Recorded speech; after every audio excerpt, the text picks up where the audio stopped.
remember the moment it all started like it was yesterday, like it was burned into my memory, and no matter how much I try to forget, it always lingers.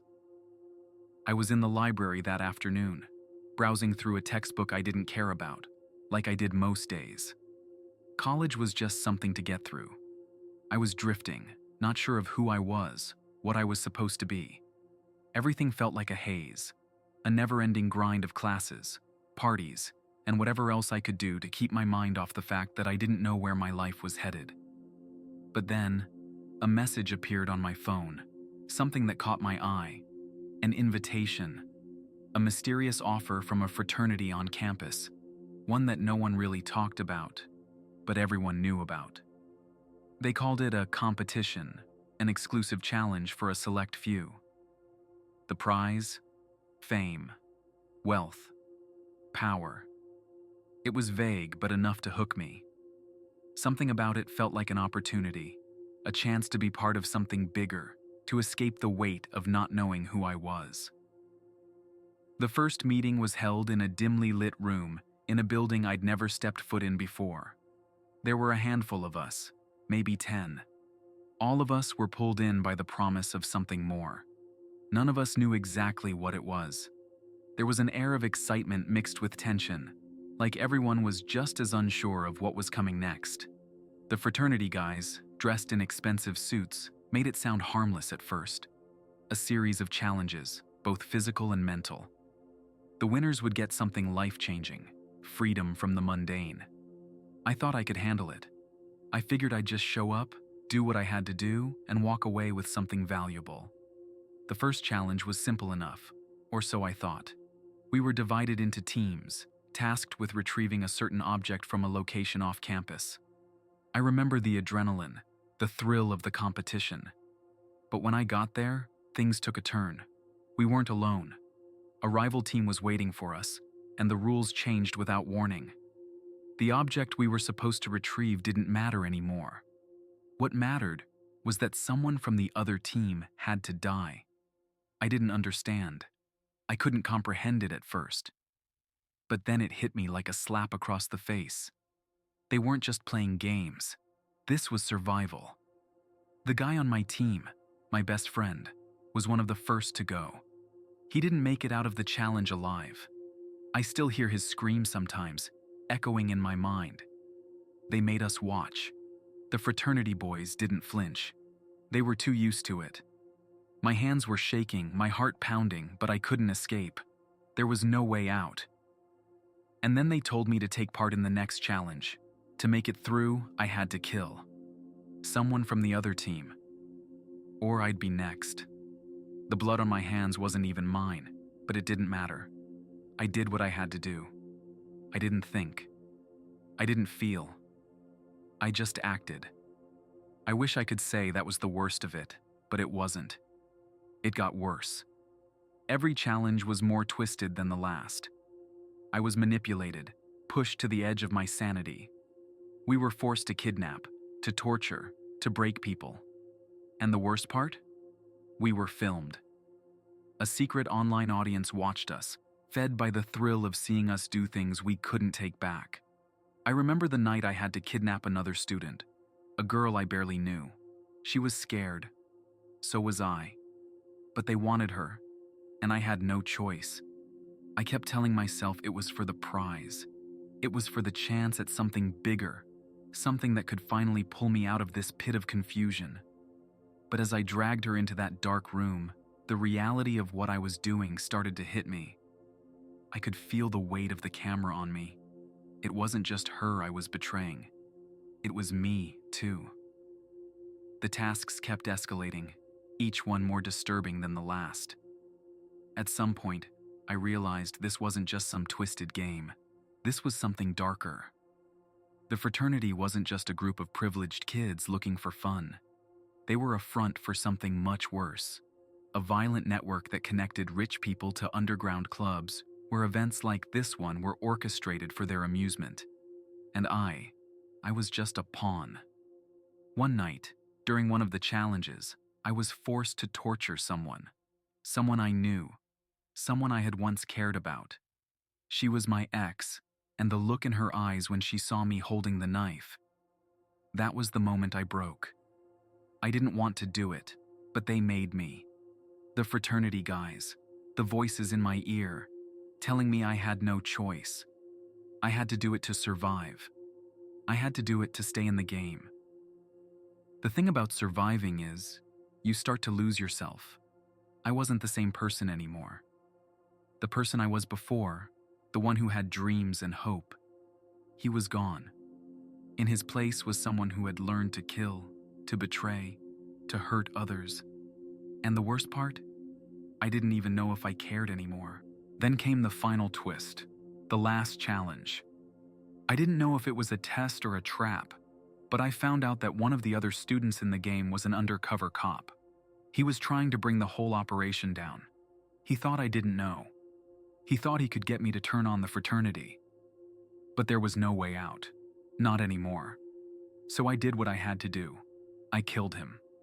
By then, I had crossed a line. There was no going back, and I won. I should have felt triumphant, but all I felt was numb. The prize was mine, but it wasn't what I thought it would be. The reality was much worse. The fraternity had no intention of letting me go. The prize wasn't freedom, it was servitude. I was one of them now, part of the same sick, twisted world they controlled. I was their tool, their weapon, their puppet. And as I sat there, looking out into the darkness, I realized I'd never escape the game. Because the game, it never really ends.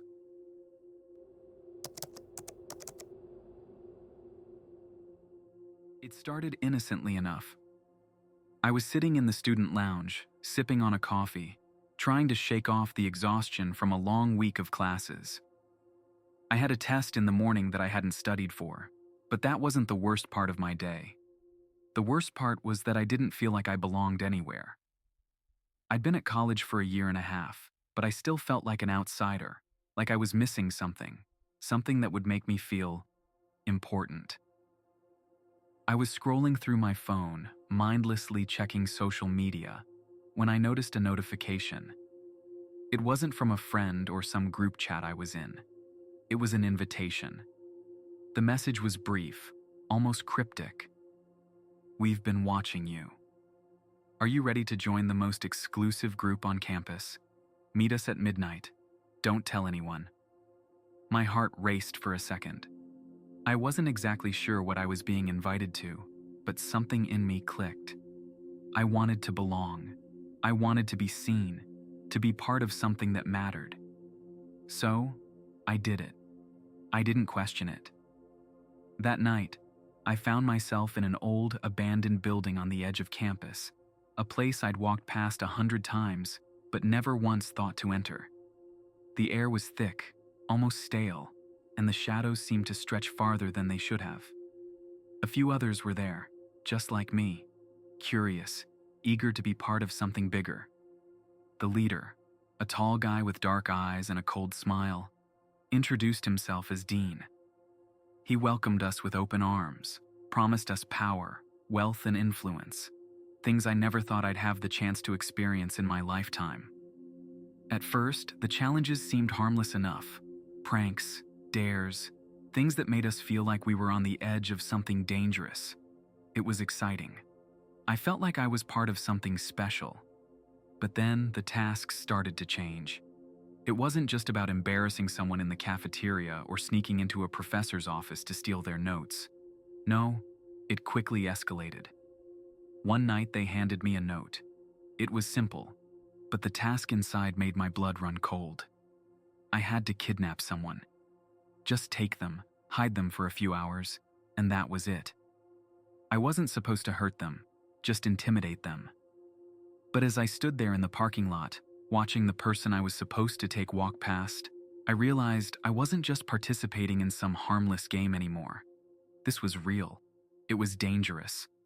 I still did it, though. I convinced myself it was just one time. One small thing. I was already in too deep. After that, things kept spiraling. The tasks got darker. We were told to hurt people, break them down, make them feel fear. It was almost like we were being groomed for something bigger. But I didn't question it. I wanted to prove myself. I wanted to be part of the group. And then came the night they gave me an ultimatum. I had to kill someone. The person I was told to kill wasn't a stranger. It wasn't just some pawn in the game. No, it was someone close to me. A former friend. Someone I'd known for years. When I saw the name on the list, I felt my stomach drop. It felt like I was trapped in a nightmare, but I didn't know how to wake up. They told me that if I wanted to stay in the society, if I wanted to survive, I had to do it. I tried to back out. I thought maybe I could just walk away, tell them I was done. But the moment I hesitated, the game turned on me. I started receiving threats, not just to me, but to my family, to my roommate. They knew everything about me. They told me if I didn't do exactly what they asked, they'd hurt the people I loved. They made it clear I wasn't allowed to quit. I was desperate, but I didn't want to kill anyone. But when I went to see my old friend, the fear in their eyes was too much. They begged me to stop, begged me to turn away. And then I saw it. Something I hadn't realized before. The society wasn't just some underground club. It wasn't just some group of rich kids playing games. They were a front for something much worse. The whole thing was a criminal enterprise, a human trafficking operation. They weren't just asking us to kidnap people. They were using us to sell students into brutal labor. And that was when I realized I wasn't just part of some messed up frat game. I was in deep. But it didn't stop there. The tasks kept escalating. I had to kidnap more people. I had to hold them hostage. And then they made me hurt one of my own friends, someone who had tried to leave the group. They wanted me to prove my loyalty. And in doing so, they turned me into something I never thought I'd become. A monster. I started receiving threatening messages, all of them from people within the society. They were everywhere, watching, waiting. I was forced to kill a society member who threatened to expose everything, someone I had once trusted. And that was when I realized just how deep I was in. There was no way out. I thought maybe I could escape, but it wasn't up to me anymore. The society had already won. The last straw came one night when I was ordered to participate in a ritual, a murder, a sacrifice to prove my loyalty. I was told to kill someone else in the group. I knew that if I didn't do it, I'd be next. And when I looked at the face of the person I was supposed to kill, the realization hit me hard. This wasn't just a game anymore. This wasn't about proving myself. This was about survival. And I had to make a choice. Kill or be killed. I made my decision, but in doing so, I lost something of myself. I thought I could handle it, that I could control the chaos. But once you're in, there's no getting out. The game doesn't end. It keeps going, twisting you, turning you into something unrecognizable. And when you think it's over, you realize that the next person on the chopping block might be you. I don't know how long I can survive in this world, but I do know one thing. It's only a matter of time before the society comes for me, and I won't be able to escape.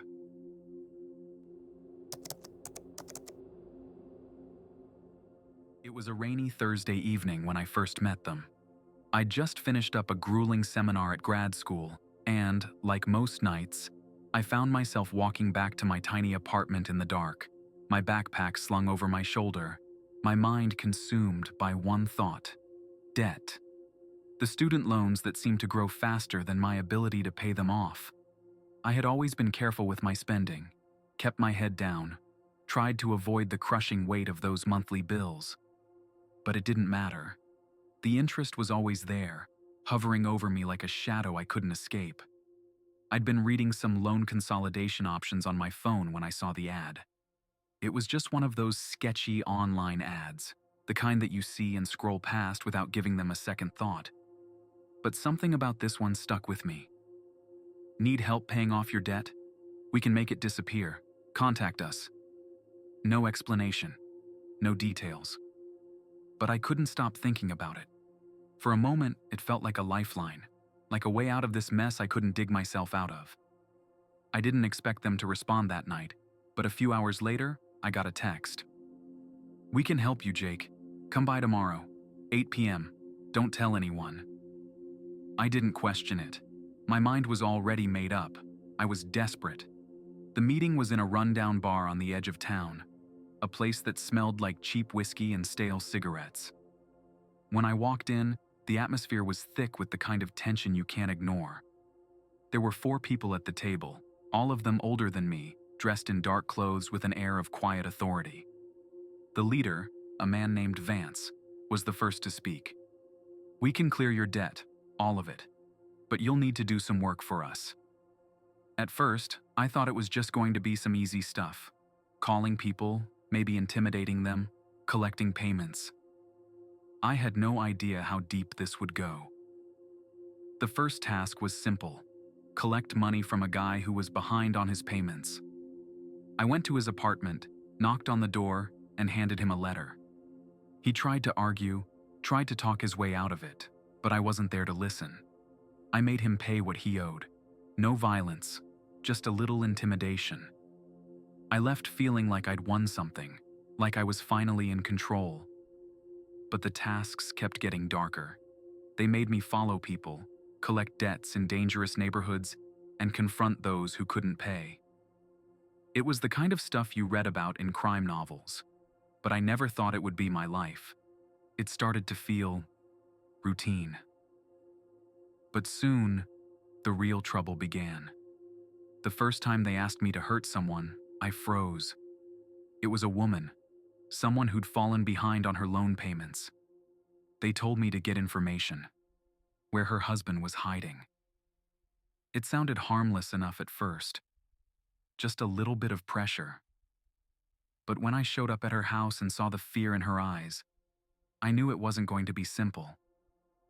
I asked her questions, but she refused to answer. I don't know what happened, but somewhere along the way, I lost control. I remember my hands trembling, holding the metal pipe they'd given me. It wasn't supposed to be like this. But then I started hitting her, not just to get the answers, but because the rage inside me built up, something dark that I couldn't control. She screamed, begged for mercy, but I didn't stop. I never told anyone. I couldn't. The guilt gnawed at me, but I pushed it aside. I had to keep moving. The money was too good. The debt was still there, and I had no other way out. But then they crossed a line. They took Sarah, my girlfriend. She didn't know what I was involved in, and I had kept it that way. She had no idea what I was doing in the evenings, why I would disappear for hours at a time. But the moment I got that call, I knew I was too deep to back out. "If you want to see her again, you'll do exactly what we say." The next task was to kidnap a former employee of the group. He'd been talking, and Vance wanted to send a message. They told me if I didn't do it, if I didn't tie up loose ends, Sarah wouldn't make it out alive. I didn't have a choice. I remember the night like it was yesterday. We grabbed him from a bar, dragged him to an empty warehouse, and tied him to a chair. He begged for his life, promised to stay silent. But Vance told me to make him talk. And this time, I didn't hesitate. The words I said next felt alien, like they weren't coming from me. I told him we needed to know everything. I pushed him, tortured him for information, for things I never thought I'd do. It felt wrong. It felt like something broke inside me, something I couldn't fix. After that, it all unraveled. I found out that the group wasn't just about collecting debt. They were trafficking people, students, like me. They were using our desperate need for money to drag us into a criminal underworld that I never knew existed. And I was a part of it. I couldn't get out. Not now. Then things got even worse. I was blackmailed into killing one of the rival collectors who had crossed them. It was a mess. I ended up in a bloody shootout between the two groups, and when it was all over, I realized how far I'd gone. I'd murdered someone, not just a rival, but someone who used to be like me. desperate, wanting to survive. And then they took my family, my mom and my sister. Vance gave me an ultimatum: kill someone I used to work with, someone who had been part of the operation from the beginning, or I would never see my family again. I knew I couldn't do it, but I also knew that if I didn't, I'd lose everything. The final straw came when they forced me to take part in a heist, a dangerous, violent mission that ended with the police showing up. The chaos of that night, it still haunts me. I thought we were going to die, that I was going to die. But somehow, I made it out. And then came the moment I couldn't take it anymore. I had a chance, a moment. I killed Vance. It wasn't easy, but I did it. I took him out. But as soon as I did, I realized what I'd done. The police were already looking for me. They knew. They'd been watching me the entire time. And now, they had everything they needed to make me the scapegoat. I can't go back. There's no way out. The debt collectors are after me. The law is after me. And I have nowhere to run. This is my life now.